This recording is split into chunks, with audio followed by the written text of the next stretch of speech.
You use that to train your model, then it degrades silently in production. Because in production, let's face it, you won't get an error. What you just get is wrong predictions. So, and that's the problem, especially in high stakes environment, whether you are doing trading or financial transactions that you are doing, something like fraud detection. So you just won't get any error. The model is just going to keep serving you, but you get the wrong predictions. I think you get what I mean. So if you're working with a batch system or batch processing pipeline, it looks like this generally.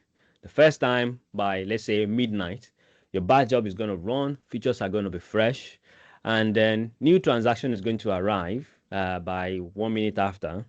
Then 30 minutes after, you're 30 minutes behind because now new transactions started arriving.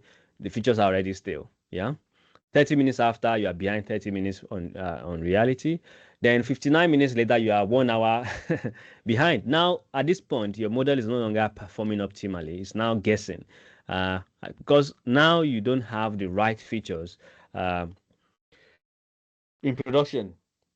And as a result of that, you're going to get some results. Sometimes it could be right, sometimes it could be wrong. And if you're in a high stakes environment, something like the banking sector, where you tend to, like, as much as possible, reduce false positive. Between these hours of retraining, you are going to have high false positive. Beg your pardon. Then by 1 a.m. your next batch runs, the cycle repeats, then your features are fresh, and then until the next 1 hour, you still keep on going in the same cycle.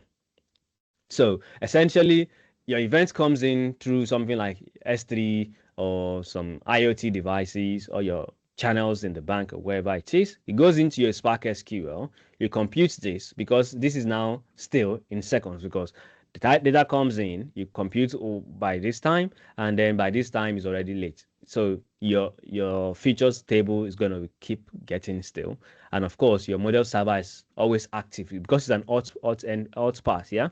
So each time you hit the endpoint, you are expecting a response. So, but the computation behind the scene is already still.